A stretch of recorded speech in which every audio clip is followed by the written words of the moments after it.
Picture this, a big gust of wind hits the side of your wall. Does the wall tip over or does it hold on strong? This is literally what the ARE likes to test, and this is something that you have to know as an aspiring architect if you want to pass your licensing exams. Today we're talking about overturning and stabilizing moment. We are going to solve an exact problem straight from Simplified Engineering for Architects. You need this book if you are studying for the exams. It is super helpful, but it also can feel really dense. So the idea is today I'm going to walk you through one of the practice problems that you can get a nice visual, and then you'll be good to go for exam day. If you want to bring out a piece of paper and do it with me, that's awesome. If you want to watch me walk through it first and then practice on your own, that's cool too. At the end, I'm going to give you a practice problem that you can basically use as homework so you can practice it, and then that way you're set up for success for your exams. Okay, let's do it. Here is what we have. We have a wall, and we are going to have different forces acting upon this wall, okay? You know this. And this is the other thing. A lot of this information you're gonna know. You do know it like at a deep level. These are things that when you can break them down in a non-complex way, there's things that you understand. Like obviously wind is going to be a force acting upon your wall. You're also gonna have forces like gravity coming down on your wall. So as you're going through this, don't just memorize numbers, not what the exams are about. What I want you to do as we're walking through this is think about those logistics and principles that you know as fact already, okay? And why we get the answers that we get. When you can start understanding why we're getting the answers we get, or what's the point of even doing this calculation, then you're going to be ready for these exams because you'll be prepared for whatever they give you, whether they give you a wall that's 50 feet or 6,000 feet. You'll be able to understand what is actually happening there. Okay, back to it. This wall is 21 feet long and it is 11 feet high. Now, we have wind pressure pushing against this wall at 2.071 kips. Okay, kips are the units. That is how much pressure of wind, do you have my little sketching, is going to be pushing up against our wall. Now, we also have some dead loads from the roof, which is going to equal 3 kips. All right. And remember, that's the dead load coming down onto it. While we're here, I just want to take you through some of the things so that you're not just like, dead load, oh yeah, I got that. You have to remember dead load versus live load. Dead load is going to be something that's static. It's not moving. It's not going to change. It's going to be the roof or the walls of a structure that are going to be there no matter what.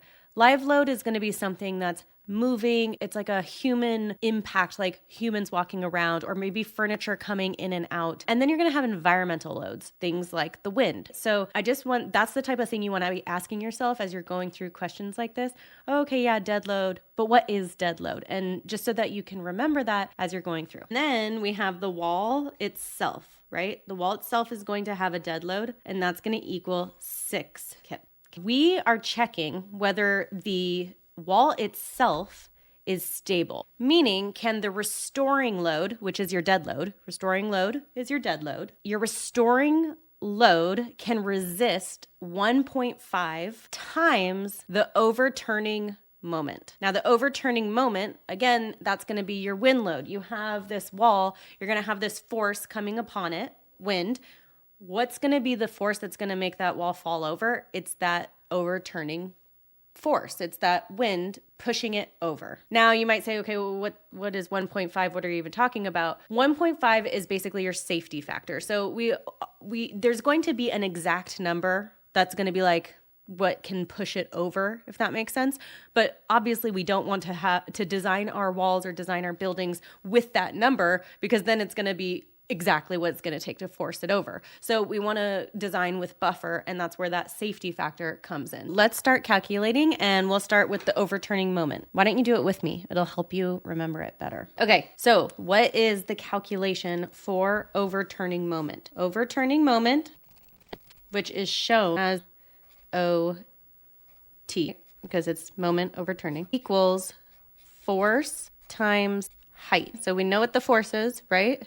It's the force coming upon the wall and the height of the wall. We've got MOT equals 2.071 0.71. Now I always add my unit in here just in case, especially with the exams. There are times when they may give you, and not necessarily with this, but just a heads up, they may give you an answer that has different units than, what is in the question basically. So what I've learned to just make a habit is just include the units so that your brain gets it. Okay, so we have the wind and then we have the height of the wall, right? So we're gonna do times 11 feet. That is going to equal, we're gonna do 2.071 times 11 is 22.781. Now, this is also a really good reason why we add our units, because look, this is kips and this is feet. So what does this equal? You got to multiply them, right? So the unit for this, for that overturning moment, is actually kip feet, okay? But wait, we still want to calculate. Remember, this is going to be like the exact overturning moment. You put that on here, it's overturning. So what we need to do now is we need to figure out for safety that safety net, which is 1.5. So very simply, all we have to do is just multiply 1.5 times, which this is again safety. This is our, say it with me, people, moment of overturning. Okay, so we're gonna add this in here and we can round up to here. Now, if this was a 9 or anything above 5, remember, or 5 or more, this would turn to a 9. So just remember. Okay, this is still kip feet, and this is going to equal point times 22.78 equals 3417.17 kip feet. Now, this, it may ask you to round up. If so, this would be 34.2, or it just depends. So this is the moment our wall has to exceed, has to beat. Okay, so if the question is just what's your overturning moment or whatnot, however, I'm gonna take it another step because your question on your exam might not be as simple as that. So we wanna understand that, we wanna know how to calculate that. But now, what if it's giving you an overturning moment and then it's saying, will your wall be able to hold up for this wind force? You have to be able to understand how to calculate that to determine yes, it will or no, it won't. So now we are going to talk about the restoring moment. The restoring moment, think an invisible human holding down the wall, right? It's the dead load holding things down. Okay, restoring moment is shown as, I don't know why I decided to go on the red line. Let me redo that. That's going to be hard to see. So M stab. It's so hard to, when you're used to writing in caps, it's so hard to go to lower case. Okay, so what do we have? We have our dead load, right? So already we're going to have our dead load is, we have the roof and then we have our wall. So very simply, 3 plus 6, that's going to be our dead load.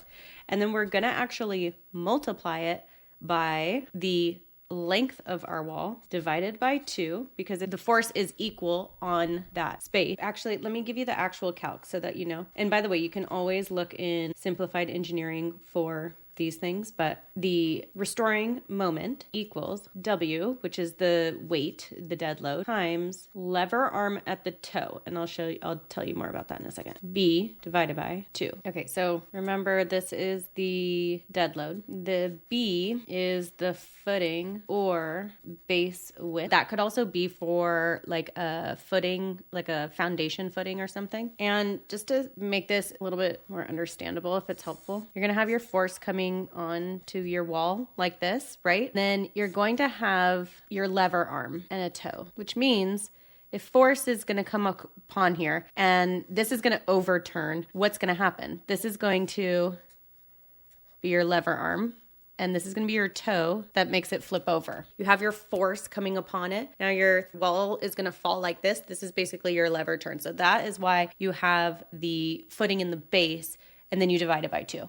That makes sense? And if it doesn't, let me know in the comments and we can make it even easier if you... Okay, divide by 2. Cool. Ready? We have 3K plus 6K times 21 feet divided by 2 to equal 9 times 10.5. We got our units too, which is going to equal 94.5 kip feet. Also over here, you could basically imagine this 21.5 or 21 divided by 2, the 10.5.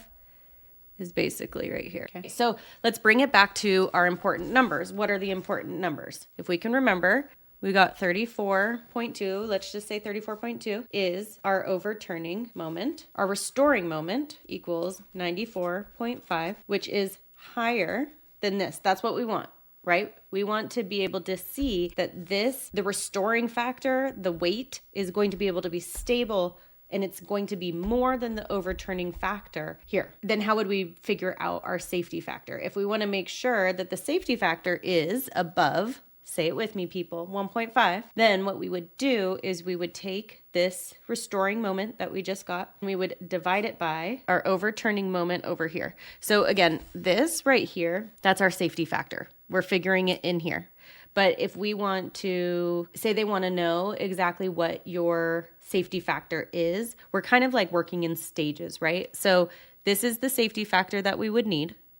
This is our original overturning moment. We want to determine, okay, what is our actual safety factor? Are we totally in the clear? Now we take our restoring moment and our overturning moment, and we divide them over each other. Got it? What the whole wall in itself, the things holding down the fort, what our overturning moment is, and that's going to give us 4.15 as the safety factor. So what does that tell us? If we want 1.5 for the safety factor and our safety factor is actually 4.15, then we are way above, way above 1.5. So that wall is super stable. It's not going anywhere. So here's how you are going to remember this. Wind is going to try to tip the wall over, and that's your overturning moment. Weight tries to sit the wall. It stabilizes the wall. So that's your stabilizing moment. And you want more sit over tip. Imagine you are sitting in a chair, right? And someone is trying to push you over. You want to be able to have more weight sitting down. You might lean back. You might push down on the chair a little bit more. You might have a friend sit on your lap to create more weight on there, more stabilization, so that person can't tip you over. That overturning moment force cannot happen. So here's the thing. All of that math that we just did is pretty basic, right? It's like pretty basic algebra. The thing is you have to remember what is what and where is where and what means who and what. You know what I mean? So there's certain things that can often trip people up. Forgetting where that pivot point is, you always want to use the windward toe, so where the wind is coming from. That could be in, say, that might show up in like a foundation wall that has an asymmetric base. Go for the windward side of the toe. Mixing units. Remember how I added in those units, even though it's like one extra little step, and a lot of times you won't see people adding in the units like maybe in a book or something like that, but add in those units, because that simple K and the simple dash for feet or whatever, whether you're using the whiteboard or whatever you're using, is going to save you, okay? Because if the answer is kip feet and another answer is cubic feet, you need to know which one it is. And that is a really easy way to rule out a right or wrong answer if doing it that way. One of the ARE's favorite tricks is forgetting that 1.5 safety factor. Remember, if A equals B and A is the overturning moment and B is the failure of the wall at A, well, duh, it's going to go over. So what's that safety factor? You want this to be more.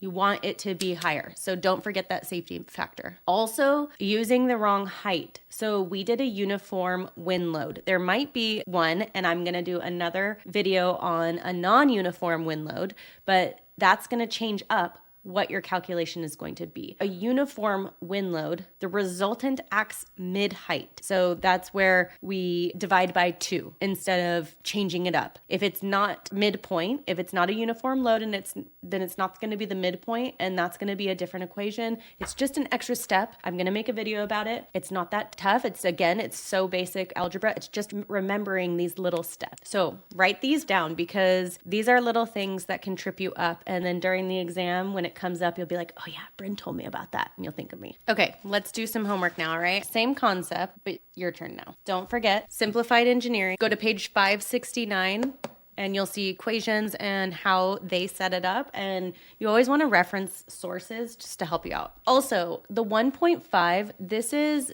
code based usually. This is a pretty standard code base, but you can find information on the safety code in the International Building Code. I would say for the exams, figure 1.5 unless they tell you differently. Okay, here is your homework. You've got your wall. We have our wind force. Our wind, 2.5 kips at the top of a 14-foot wall. Our base is going to be 12 feet. Our dead loads, we have our roof dead load going to equal 2.5 kips. Remember, our wall itself is going to be 4K. Now, our safety factor is going to be, like I said, it's going to be the same, 1.5. So, does this wall meet stability? Okay. And 2, if not, what footing width would pass? Okay. Pause it here so you can take a screenshot or write it down, whatever you need to do, and then leave your comments in the comment. I'm going to pin the correct answer later this week. So double check your math and then leave it below. And then if you have questions along the way, I'll go through the comments too, and I can help out where I can and if I can. Remember this as you're going through it. When you're seeing all these MOT, RDL, all these things, it doesn't have to be complicated. So when your brain starts telling you, oh my gosh, I have no idea. Oh my God, this is so hard. This is like trigonometry. What the heck? I have no idea what I'm doing. Take a breath and come back to the basics. Remember you and your friend pushing each other over in a chair. And what are the loads? What's the dead loads? What are the forces acting on that? And what's it gonna take to get that chair to roll over, to overturn? What's going to stabilize it? It's basic. It's just not overthinking it and getting in your head, especially when you're sitting down for the exam, because you can sit here and like even me just writing out that practice problem, you may have already been telling yourself, oh my God, I have to watch the whole thing over. I have no idea what I'm doing. Pause for a second, go through it one by one. Think of it in terms of actual things. Literally go take your arm and push it over. And you can do something like that when you're taking the exam. You have it. Or lean back in your chair. Like do these things to remind you what these forces are. The great thing about these exams in architecture, it's so practical. Like these are things that we can look and experience and see in our real world all the time. It's not as abstract as it seems. So remind yourself of that. And you've totally got this. Okay, go work on this. Save this video for when you're taking PPD, PDD that you can pass. By the way, if you don't already have my free ARE resource guide, I'm going to leave a link below. You definitely need this. This is just the basics, like what I recommend you study so that you're not studying it all. Also, I have a free resource library. This is going to have all my free PDFs and resources and tips and guides and all this stuff. So you definitely want to get in there. And then if you enjoyed this, we do have coaching available in ABC Club Premium with our head coach, Shika. I am working on way more videos just like this that are inside ABC Club Premium and ABC Club. So go check that out too. All right, I'll see you in the comments.